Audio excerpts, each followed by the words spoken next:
sis! Welcome back to our channel, ang inyong kasis, Gwen Angel. For today's video mga kasis, so ito na nakita niyo na yung box. Ayan. So itong parcel na to, every 2 weeks ako umu-order nito para to sa aming mga cats. Opo.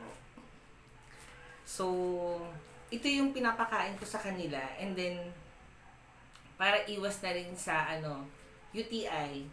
Although marami na akong cats na nadala sa vet na nagkaroon ng UTI, especially din yung mga boys. How about dun sa isa kong cat na girl, nadaan natin siya sa gamot. Medyo magastos yung huli kong cat na dinala natin doon si Seki kasi 3 beses siyang nakakatiter dahil daw yung sa pagkain na pinakain namin sa kanya. Mula nung kitten pa siya. Kaya ang ginawa namin, nagpalit kami ng pagkain, humingi ako ng recommendation kay Doc kung anong pwede ipakain na dry food sa aming mga cats. So, napalitan po siya ng cat care. Ayan.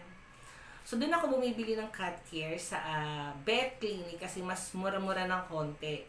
Oo. Sa online kasi medyo mahal. Siyempre, tayong mga parent, naghahanap din tayo ng medyo makakamura tayo ng konti. At sigurado tayo doon sa pinapakain natin sa ating mga cats. So, ito naman, every 2 weeks talaga ako umu-order nito. Dahil nga, paubos na. And then, on the way pa lang tong parcel na to, bumili na muna ako ng pouch dyan sa labas. Although merong bilihan dito na malapit sa amin, ng dalawang bilihan ng pagkain ng dog and cats. So ayun, yun na muna ang pinakain ko sa mga cats namin. Katulad ngayon, kumakain po sila dahil around 5 PM na.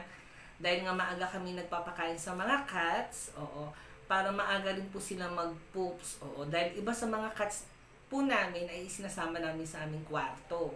So, mahirap na pag doon sila nag-poop sa room namin. Eh, lahat ng kanilang litter box ay nasa baba. Wala pong litter box doon sa aking room.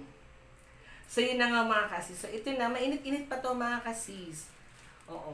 So, nabili ko siya ng 188. I think, kasama na ba yung free shipping dito? Parang ganun yata. O wala. Hindi ko na matandaan mga kasis. Pero, every 2 weeks, same store din ako umorder ng items na to. Ang galing, di ba? Umaalag siya sa loob, pero alam ko 2 piraso lang naman to. Nilagay talaga nila sa box. Kasi ang sabi ko, to make sure na okay yung items ko bago dumating sa akin. Lalo na, pagkain yun ng mga cats ko. So, yun na kasi buksan na natin.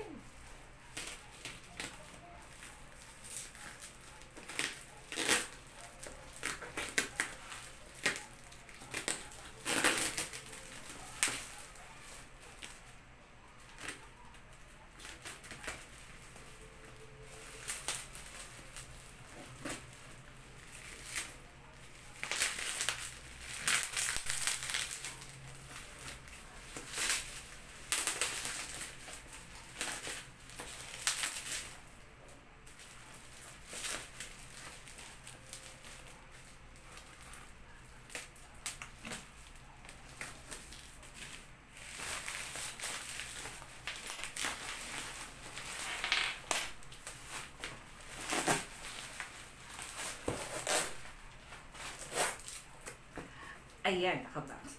So, siguro, dahil kilala na ako ng seller, dahil madalas ako umorder sa kanya, talagang sinisigurado nilang okay yung kanilang product.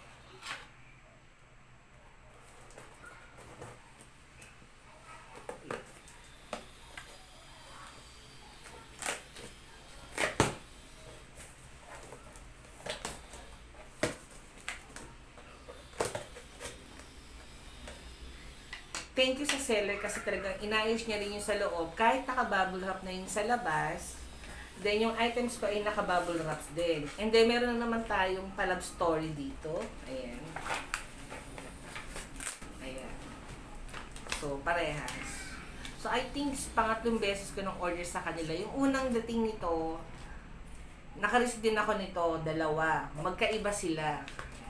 Yung pangalawa, isa lang, isang ganito. Ngayon, parehas. Ayan. So, ito na. Ayan. So, umorder po ako ng Whiskas. Ayan. Para sa aking mga cats. I think may flavor to eh.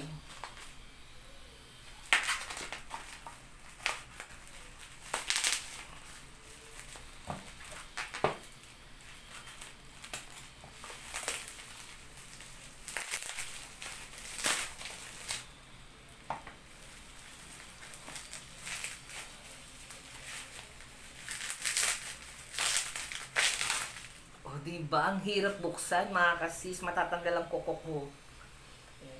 Alam ko, ayan. Ang flavor nitong in-order ko ay tuna. Meron pa nito ay salmon. Yung may blue yung dito. Salmon yun. Ito naman is parang navy green.